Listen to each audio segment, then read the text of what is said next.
Well, hi. Welcome to Basic Folk. I'm Cindy Howes. Good to be here. Good to be basic. Good to be digging folk music. Glad that you have checked out this podcast. Today, our guest is singer-songwriter Ana Egge, who is a folk musician that may or may not be on your radar. If she's not, then it is my distinct pleasure to introduce the music of Ana Egge to you. She started making records back in 1997. She released her debut album in Austin, Texas. The band Asleep at the Wheel backed her up, and collaborating with artists is a theme that definitely happens in Ana's music. She just recently, earlier this year, put out her 10th album called White Tiger, which has got all sorts of great musicians on it, and we are talking about her music, her upbringing, including living in a very, very tiny town in North Dakota, where she and her family definitely were standouts in the very small town. Well, I mean, my dad painted our van green and put big Grateful Dead stickers on the side of the van. So it's kind of like announcing, We talk about a bunch of different things during this podcast, including the time that Ana moved to New York City. She moved from her town, Silver City, New Mexico, to New York, and how she was feeling when she first realized, oh man, I live in New York. I just basically decided to just feel it, and I was so afraid. I felt like shaking. Maybe I was shaking. I just laid down. I was like, oh God. And then just like a wave, it just was over. I really enjoyed this interview with Ana Egge. I've known her for a really long time. I was introduced to Ana's music when she put out her album Out Past the Lights in 2004, and just was obsessed with that album and have been obsessed with her music ever since. She's just got a really wonderful way with songwriting and with music, and I'm just so pleased to have her on the podcast. Very first episode of Basic Folk. Let's talk to Ana Egge. I don't think I'm nervous. I just think I'm really excited to talk to you. Thanks again for doing this, Ana Egge. No props. So you grew up in Ambrose, North Dakota. Is that how you say the name of that town? Ambrose. Ambrose. Mm-hmm. Okay. I want to know a little bit more about this town because I saw a website, maybe you've seen this before, called Ghosts of North Dakota, with pictures of towns in North Dakota that are near ghost towns. Yeah, there's a lot of them. Okay, so it had pictures of Ambrose, a list of the population. So as of 2010, there were 26 people living there. Is that right? Are you from a near ghost town? Yeah. I think there's fewer there now. When we lived there were, a bit more, but it kind of had its boom in the 1920s. It was the end of the railroad line moving west. And so they thought for a minute there would be the seat of the county seat. But then the railroad just kept going west. There was a big fire there that burned most of the town. And when I grew up there really wasn't much there. There was no infrastructure. I mean, there was electrical, but we hauled our own water, and we had a coal furnace that we hauled. We hauled drinking water and cistern water. And Wow. It's extremely cold, and there were no paved streets. So yeah, it was very, very tiny little town, right on the border. So what age were you when you left North Dakota? I was 9. It was right before my 10th birthday. We moved down to New Mexico. And you had gotten a guitar when you were 7? Yeah. Is that right? Mm-hmm. Was it from your grandmother? Yeah. How did you end up getting her to give you a guitar? Oh, this sounds so small town. It's so funny. So the nearest town was called Crosby, and I think that was about 1,200 people. I started going to school. I started going to school in a town called Alamo, which was half an hour away down the other way, because long story. But Crosby was the closest town. There was the co-op hardware store where you bought everything, and they had a guitar there, a tiny guitar that I always wanted in the toy section. So it was a toy guitar. It was a toy guitar, but by today's standards, you could tune it. It was like a medium size. It wasn't as small as a ukulele. Yeah, I was so thrilled. Yeah. I would pretend to play until I broke a string, and then clearly I could not play it anymore until I got my mom to buy me new strings. So your dad played guitar and your mom played piano. Did you learn music from them, or did you teach yourself how to play? I learned from them kind of more through osmosis and what they played a lot. They always had music on. And like what kind of music? They didn't directly teach me, chords or anything like that. No. But my dad would make up goofy songs, but not, they would ever sing again, just making stuff up to be goofy. And they would listen. You mean, what would they listen to? Yeah. They listened to the Grateful Dead, Merle Haggard, Linda Ronstadt, George Harrison, the Beatles. Hippie stuff. Hippie stuff, pretty much. I read in a couple of different places that you wanted to be Bob Dylan when you were a kid, and I think it was like you were 7 years old and you wanted to be Bob Dylan, which I find really interesting because when I was a kid, I found it really difficult to relate to Bob Dylan. So how did you find yourself relating to the best songwriter in the history of songwriters when you were that young? Well, I think really just because my parents revered him. And it was very clear that he was like top of the heap to them. Yeah, but at the same time, I also really loved Elvis. Like at that time, if you had asked me, I would probably say Elvis was my favorite. That makes more sense. It does, yeah. Your parents sound really cool. Yeah, they've got great taste in music. And you had 3 siblings? Yep, 3 sisters. And where are you in that? I'm the second oldest. Nice. And then, so your dad had a wheat farm in North Dakota.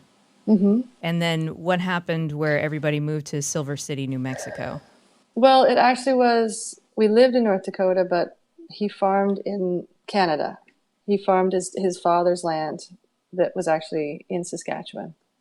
We lived in that tiny, tiny town, but we didn't have like the farm life with livestock or anything. And he had to, I think it was about 13 miles that he drove to the wheat farm.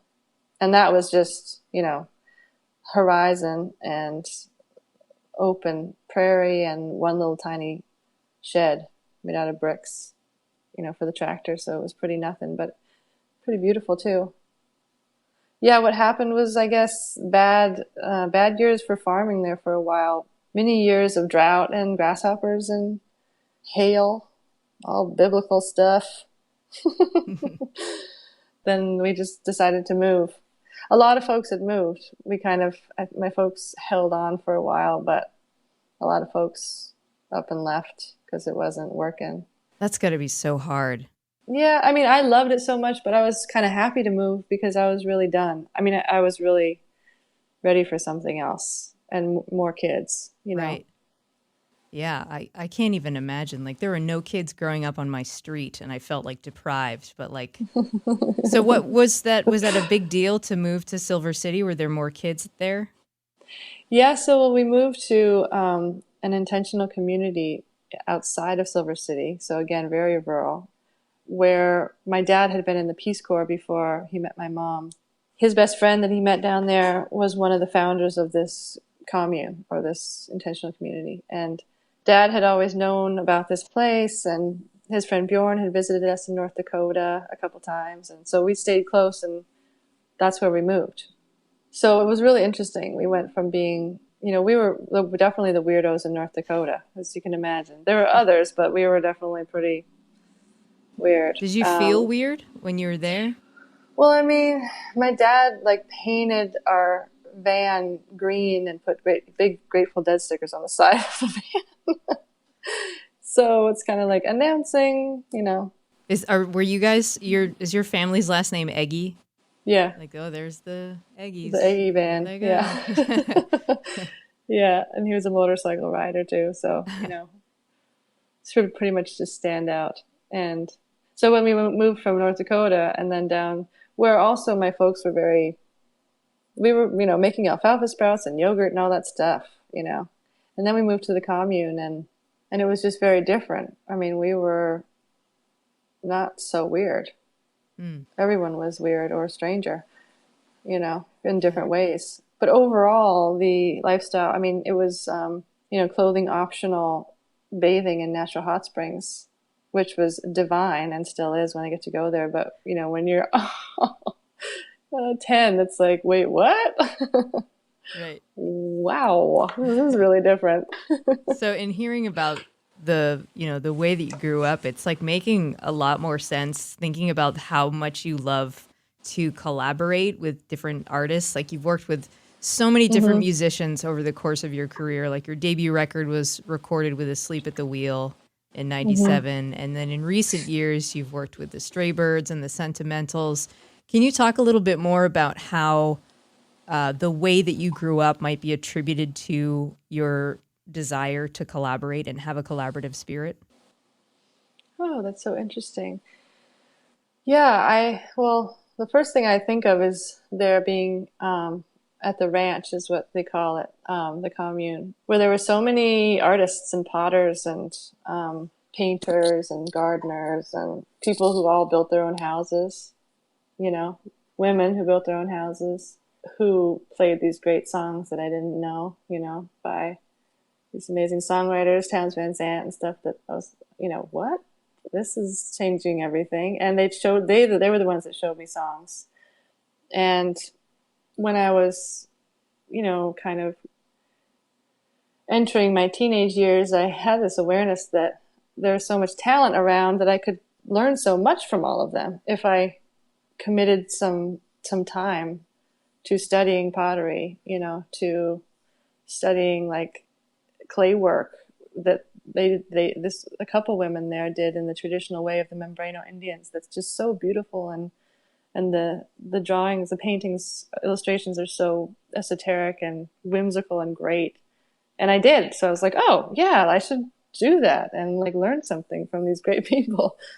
So I think that kind of idea of following and being around people who are inspired and letting it inspire me, I kind of found that with that group of people. And I find that now with musicians, like when I first saw Alec playing, he was subbing for Adam Moss because Adam couldn't do the gig with me. And you're talking right about away, Alex Spiegelman. Spiegelman, right? yeah, who produced the record. Yeah. I was like, you're amazing, But same thing, when I first saw Adam Moss, I thought the same thing. I really want to play with you. That's exciting what you do, and it makes me feel good, Yeah. Do another solo. Oh my God, that's so good. Yeah. So Adam Moss is a great fiddle player. I actually just met him, came across him. He's in Brother. Yeah, the Brothers. Brother Brothers. Okay, with his twin brother. So I think now might be a good time to talk about that guitar of yours that you built. 15-year-old Anna built her own guitar, which is not something a typical 15-year-old does. No, but again, that environment of everyone doing, making what they use was so prevalent there. It's hard to describe, but really I did live in this place where everyone built their own home with their hands. And they continue to many of them make their living through their art that they made with their hands.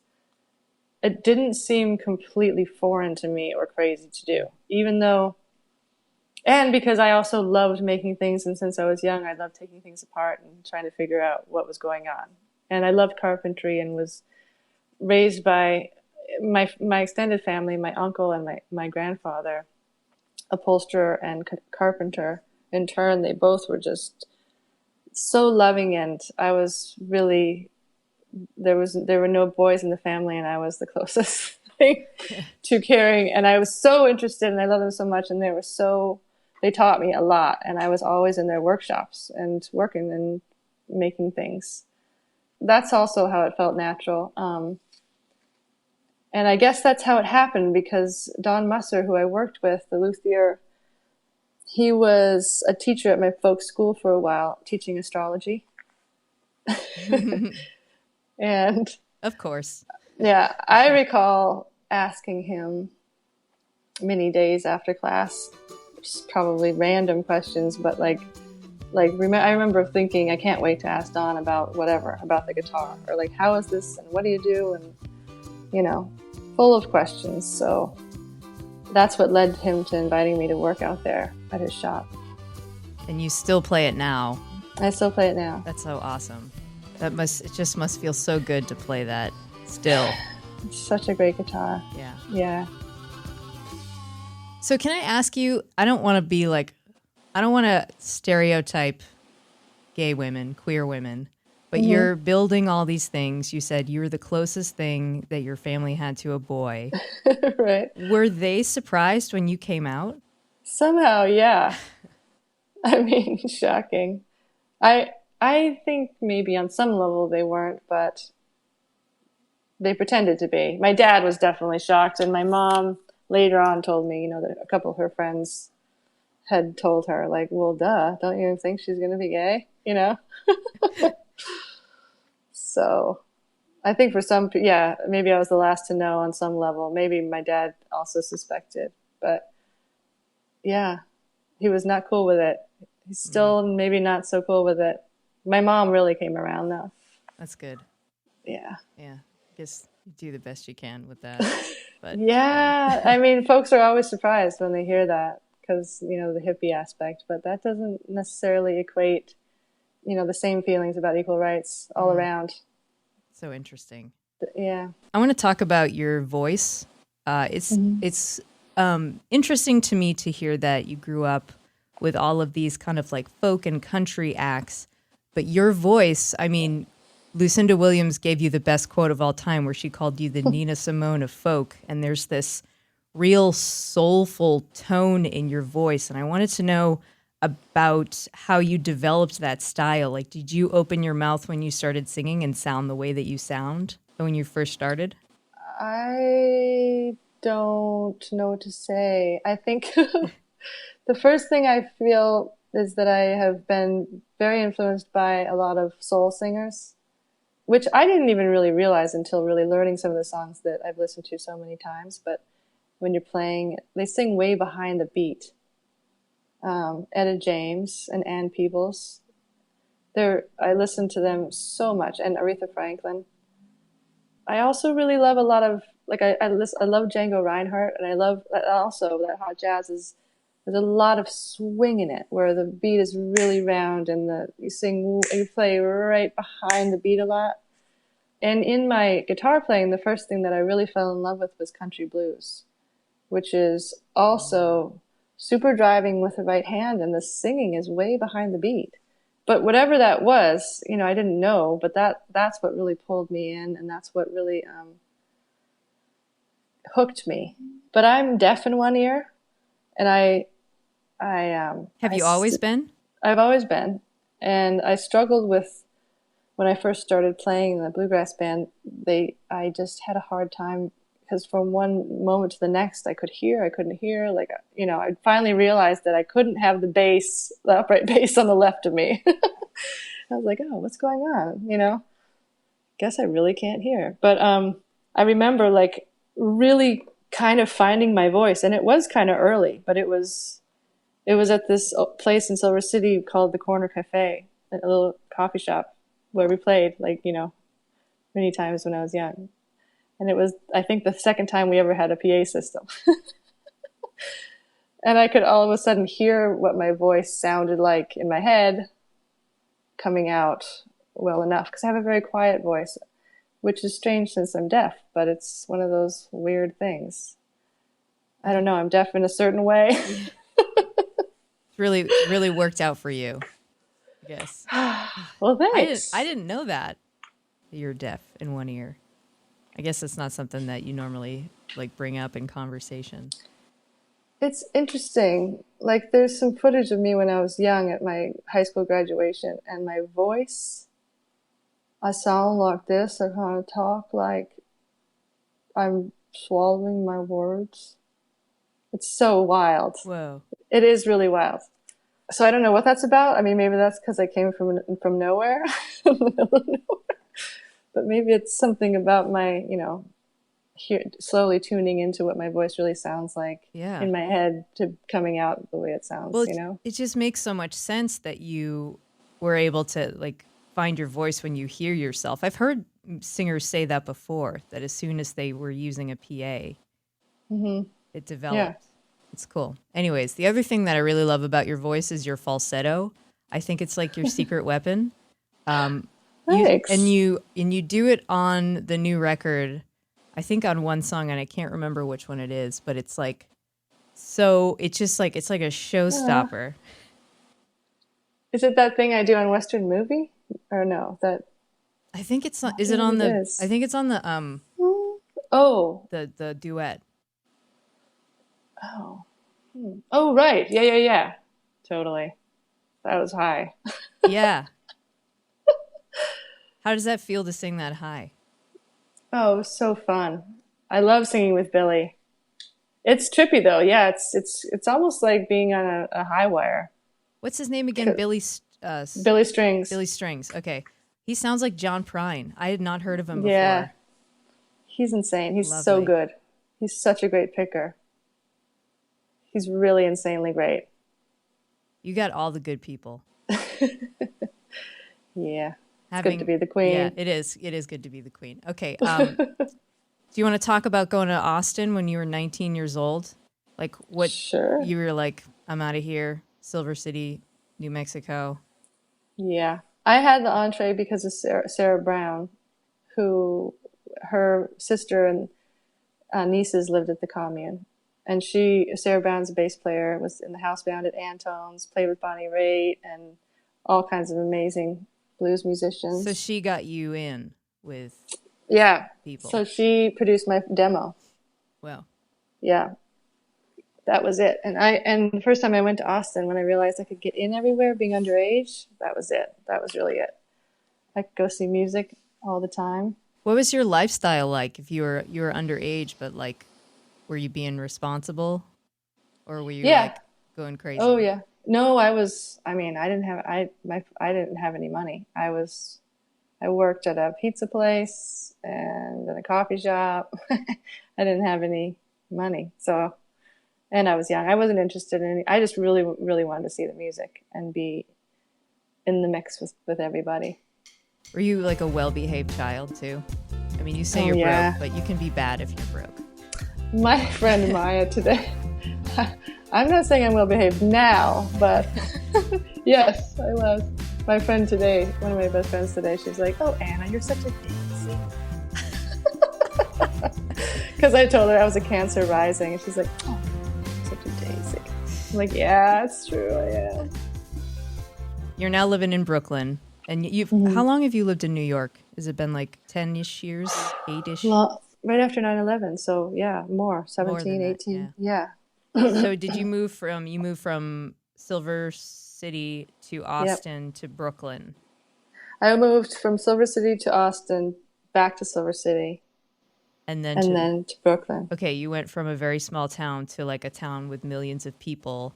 Do you remember was there a kind of a culture shock when you got there? Well, yes, and I had toured through here many times, maybe not 10 times, but probably 6 or 7 times with different people before I moved here and had lots of experiences. And I really felt like that person that was like, I love New York because I had so many great experiences, but I could never live there. You know, that's how I felt. And then I really just decided to try it out. And a relationship of mine was ending, and I had this opportunity to work with this manager, and so I just thought I'd do it. And then 9/11 happened, but I still came, like right after that. Wow. In November, I was here, and then I signed a lease in February. That must have been coming to New York right after 9/11 like that. It must have been like such a different New York than what you'd normally find. It was I mean, it was very unique, and I guess, yeah, New York is always changing, and I found, I just fell in love with it. But when you say, like, when you asked when I first moved here and that kind of, I had a very distinct thing happen where I moved into my apartment with the woman who actually I just mentioned earlier, one of my besties. She was my roommate.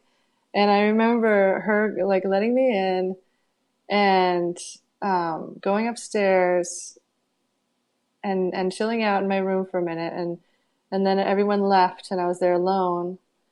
And I just felt fear like wash over me. I remember laid down on my bed. And I was on the end of Bed-Stuy in Crown Heights, all those years ago. It was very rough. I mean, it was like crazy rough. And it was a little teeny tiny room, 6 feet by 10 feet. Nice. And it was like my window looked out at a brick wall. Like it was all those things. And I just basically decided to just feel it. And I was so afraid. I felt like shaking. Maybe I was shaking. I just laid down. I was like, oh God. And then just like a wave, it just was over. And then I just kind of like, oh gosh, okay, well, I guess this is my new house. It's pretty transformational moving here, I guess, on whatever level that you're engaged in your spiritual relationship with yourself. But like, so I've talked to so many people about it, and it really is, it's a very different place. And there's all these millions of people on top of millions of people. It's intense. So you're talking about feeling that feeling of fear, and you have touched on issues on one of your records about mental health pretty specifically. And also I find it very impressive that you're like, I just felt my feelings and then felt better, which is like the answer usually.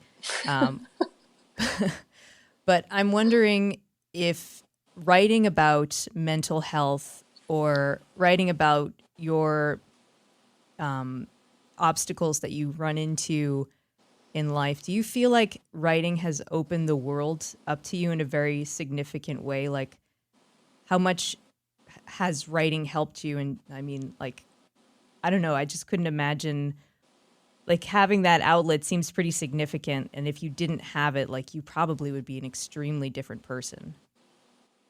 Yeah, I think I would be. I mean, I just was writing earlier thinking, what I have to write to figure out what I'm feeling about this. Because sometimes, I mean, for me, I can write into an understanding. Like, I don't know if that makes sense, but like a lean in situation. Like exploring, what's really going on? Like, what are my thoughts? What's happening? Or what am I, I don't know. Also because it does slow you down to write. And it's a creative process. And we're kind of mysteries to ourselves. Mm-hmm. And so I think it's kind of a window in, we're so often so unaware of ourselves. I don't know. Yeah. It's been very helpful for me. I can't imagine my life without it either. It's just as strongly as I can't imagine living without music and melody and the guitar and that exploration. And I feel equally kind of dedicated to both. Is there anything that used to like hold you back about yourself? Like, you know the phrase, like, get out of your own way. Like, what's something that oh my God, all the time still. Yeah. What? Yeah, totally. I get it. Like, you can work out. You can do it. Yeah. It's okay. So we're always getting in our own way. And I feel like being a songwriter is like a real gift for others and also for yourself, where you can continue to evolve yourself as a person. So is there something that like you can like clearly state like, yes, writing has helped me cure this thing that used to hold me back? Well, I don't know about writing, but what I think of is that performing has cured me from huge like shyness. I mean, I still feel shy, but I used to be tremendously shy. So that's been a big thing. Yeah, like performing is still tricky for me, even though I really love it. I really love connecting with people. I feel awkward whenever I am aware that I'm on the stage or like entertaining or supposed to be entertaining or something. Like, it's a lot of pressure. it's a lot of pressure, and I don't feel like that kind of person. And I love those kind of people. Like I love surrounding myself with people like that are like, yeah, like I'm doing my thing.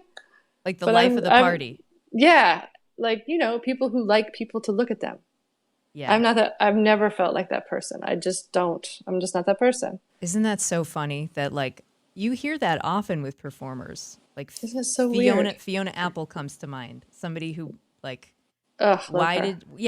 she's amazing and incredible and gives us this incredible gift, but like she hates being on stage. Yeah. Yeah. I mean, yes, I really, now it's like from moment to moment, it's the song. And then it's like, oh my God, I love this song. And then I'm loving the song, and then it's over. And I'm like, oh God, people, okay, let's do another song. And I'm like, oh my God, I love this song. Right. It sounds like it's the in-between parts. Yeah, it's the in-between parts. So Yeah. mostly I don't talk. I don't know. That's so funny. I remember the first time I saw Lucinda Williams. Have you seen that footage of her on Austin City Limits from way back? Oh my God. She looks like such a deer in the headlights. I mean, so frozen, awkward, oh God. And then she'll sing a song and it's just like, oh my God, Yeah. like forget everything else. Like so brilliant. It's good to have that kind of evidence that, performance anxiety runs deep.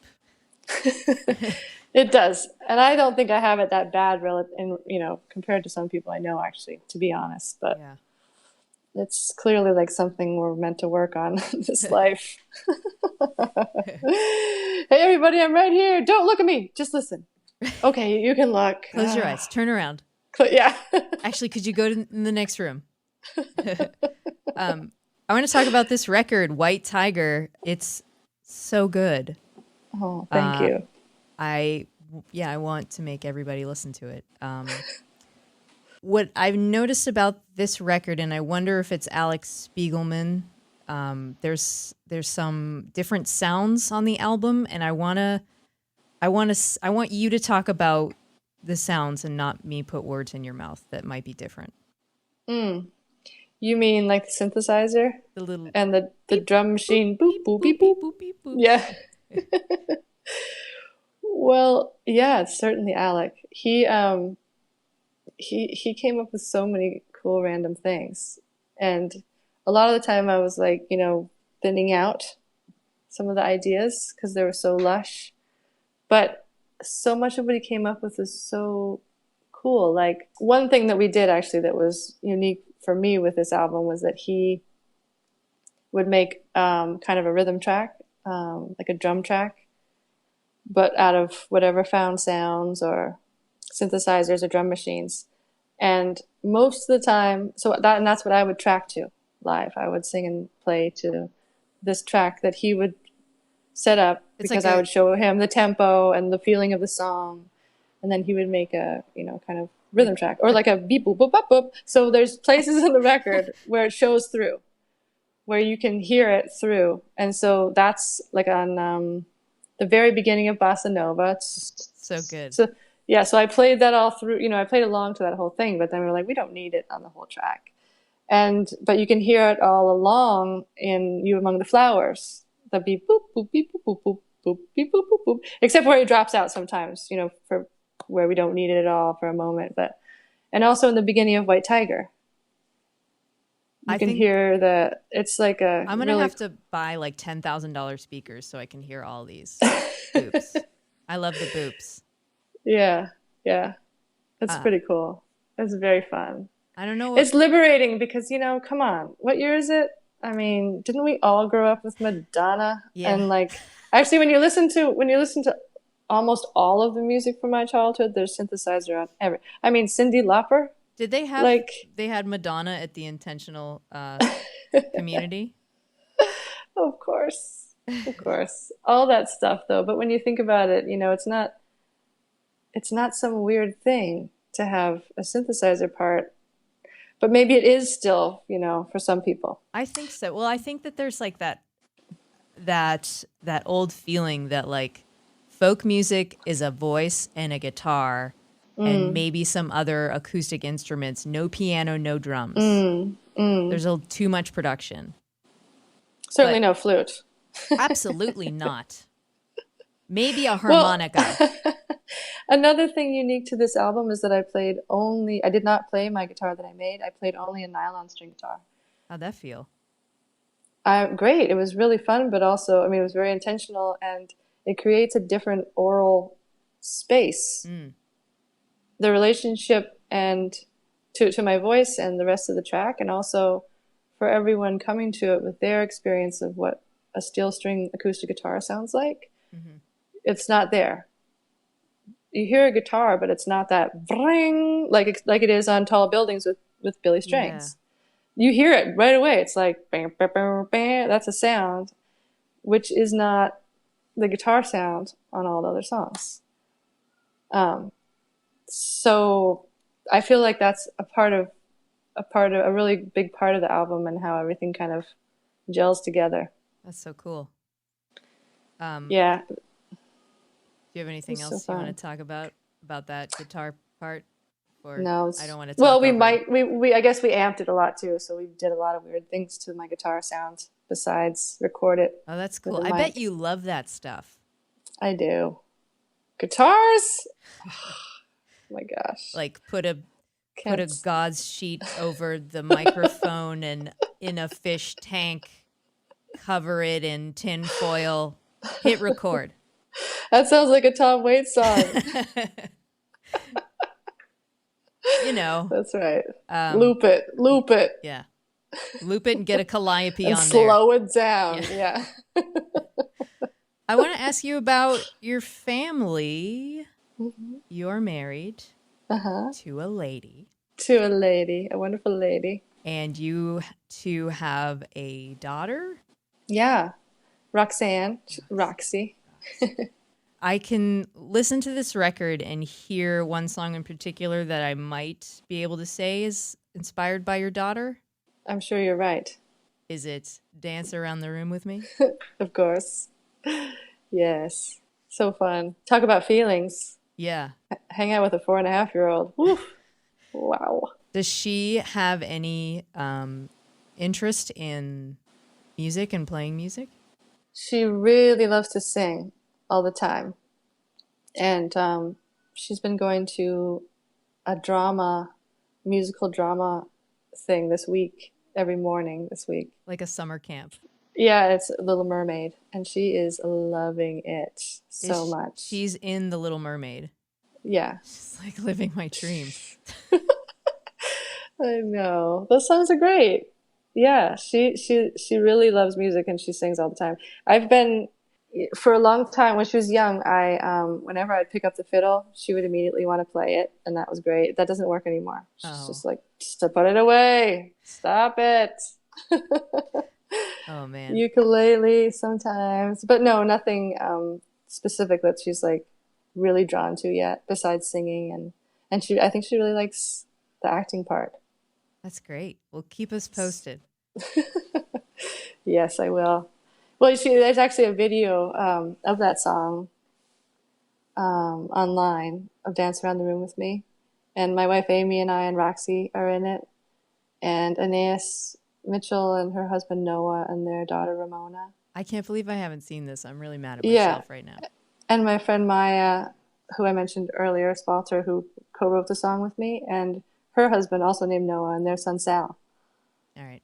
I'm gonna Google this. Really sweet. And Taylor Ashton made it. It's really awesome. How do I know that name, Taylor Ashton? Taylor Ashton is a songwriter. He used to be in Fish and Bird. Oh, he lives here now. He did the embroidery for the album also. That's amazing. The White Tiger, yeah. Yeah, the album cover is, I didn't know that a human made that you know.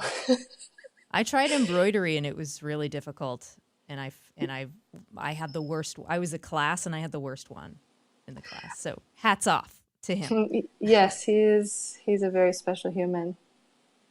Canadian. Yes, of course. And you were born in Canada. I almost said Canada. Yeah, I was. Ana That's Egge. where my optimism comes from. My moody optimism. Where do you think the shyness comes from? The ghost Oh, town. that's all mine. That's Oh. all me. Of course, you don't have to talk out there when there's only 25 other people. You don't really have to. Oh yeah. You probably There's not much to say. everybody already knows everything. Looks like it's gonna rain. Yeah. Is there an accent? I think that might have been part of that, like swallowing my words, kind of back of the throat, kind of almost a southern drawl, but not really. It's like a slow. This is going to sound so funny, but I don't know if you've seen the documentary about me, but it's called Bright Shadow, and that footage is in that film of me super young, and I don't even know how to describe it. I guess it's a Midwestern accent. I don't know. Lots of people, I guess, ask me if I'm like from where I'm from, thinking I'm not from the States. But I don't think I have a Canadian accent. Do you? No. I don't end everything up like this. Like everything's so positive. You don't talk about anything. No, I don't. Don't. No, I don't. Well, this has been awesome talking to you. It has. Thanks, Cindy. Yeah, thank you so much. And oh yeah, if people want to watch the movie about you, is it posted online somewhere? It's on iTunes, yeah. Bright Shadow. You can rent it. Sweet. And the new album, White Tiger, sounds so good. Congratulations. Thank you so much. Okay, thanks to Ana Egge for a great conversation. It was so great to talk to her. And I do highly recommend watching Bright Shadow, the documentary that is about Ana Egge. I actually watched it after we had the conversation and was like floored at how much stuff that like we didn't actually cover about this incredible human being. But yeah, that's on iTunes. I recommend you watch it. And her new record again, White Tiger. And hopefully we'll just keep on meeting here. I'm going to try to do it once a week, this podcast, Basic Folk. I'm Cindy House. Thank you so much for listening. Oh, one more thing before I go. I want to say thanks to Alex Stanton of the indie folk band Townspeople for doing our theme song. Alex is a great person and has a really cool band. All right, bye.